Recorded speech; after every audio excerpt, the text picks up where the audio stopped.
Okay, joining us now in the studio to talk more about Brazil's economy, Eric Farnsworth, Vice President of the Council of America. It's good to have you back in the studio here. Thank you very much.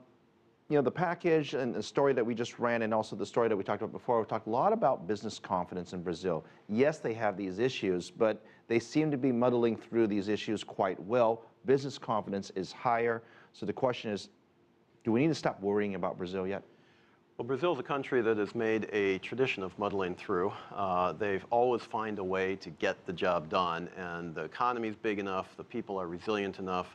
The fact of the matter is, yeah, they're always going to be okay. The question is, could they be doing better, and under what circumstances? I think that's what a lot of people are looking at right now. Are there policies in place that will allow Brazil to achieve its the growth potential that it really has, or are we going to see continued lower levels of growth for some time in the future? What's this future growth? Let's talk about the future. Future growth going to be based upon? Is it going to be sort of domestically driven or foreign driven, whether it's from China or the U.S.? Yeah, for the last decade, China's played a huge role in Brazil's economy, and we're seeing that slow down a little bit, and that's affecting Brazilian growth. What Brazil really is focusing on now is supercharging the domestic growth, the domestic consumption. As the middle class grows, their consumption rate increases. They demand more goods, certainly domestically produced, but also imports from other countries. But they don't have, at this point, the infrastructure in place. They don't have some of the tax policies in place, some of the innovation policies in place that will encourage that type of value-added production that I think a lot of people would want to see coming out of Brazil. We recently sent some of our best reporters down to Brazil and South America to look at what's happening on an infrastructure side. And I know over in Brazil they're looking at very big infrastructure projects. They obviously have the two big sporting games going on. But besides that, I mean, the media pays a lot of attention to that, but there's a lot of big projects that they're trying to get bids for.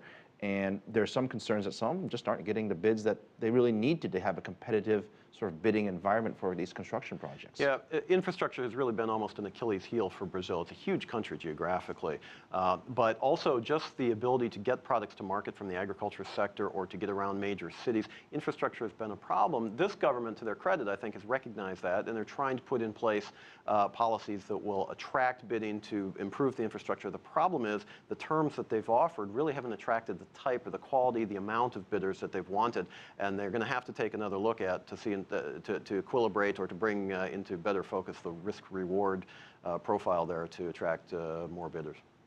You talk about investment. Is it possible that Brazil could, you know, aside from just roads and bridges, but they also need to invest a lot more into the urban areas? Yep. I mean, there was a lot of these protests that were happening earlier because a lot of the people who perhaps weren't getting the full benefit of the recent revitalization of the economy saying, hey, wait a minute, we're not participating. We're not in the middle class, we're not in the upper class, but we want to participate as well in this economic growth, and they're being left behind. Can the government do more to improve those urban areas and improve those people more on the fringe? Yeah, they really can. Again, they're trying, but this is a long-term process. I mean, these problems haven't just come together over the last few months. These have been years in the making. The issue, it's both a good news and a bad news story. The good news is that the expectations of the Brazilian population are increasing. They're increasing because the people are getting wealthier. They're seeing what other countries are doing. They're hearing the press that says that Brazil's doing pretty well. They want their piece of it. But then they go to their job, and it takes them 2 hours to navigate the roads that are choked and smog-filled, and the bus fare keeps going up, and the services don't seem to improve, and the economy is a very expensive economy to live in. So there's this disconnect between expectation and what they're seeing every day. That's something that really led directly to the protests that we saw kick off in June, which have ebbed and flowed, but continue even till recently. The World Cup, again, that gets all the attention, and perhaps deservedly so, but also the Olympics. Is that all going to how much of that will it fix? I mean, there's going to be billions and billions will be poured in sort of investing in those projects. Will it help solve some of those problems? It really depends on who you ask. Certainly, if they can find a way to really, for the long term, improve the airports, for example, whether they do it for the games or for another reason, the long-term impact is that they'll improve the air infrastructure, and that really matters. Roads, et cetera.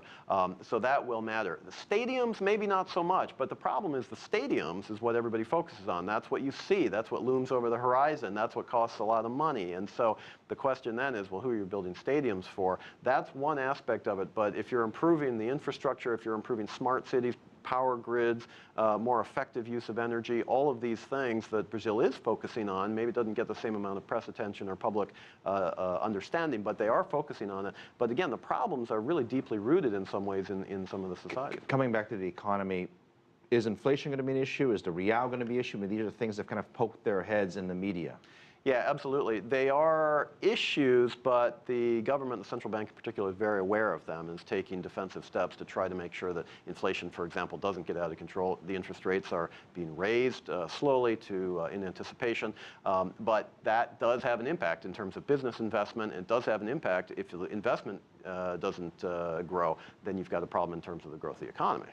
Eric Farnsworth, always good to have you here talking about Brazil, Vice President of the Council of Americas. Thank you very much for coming on the show. Thank you. Now,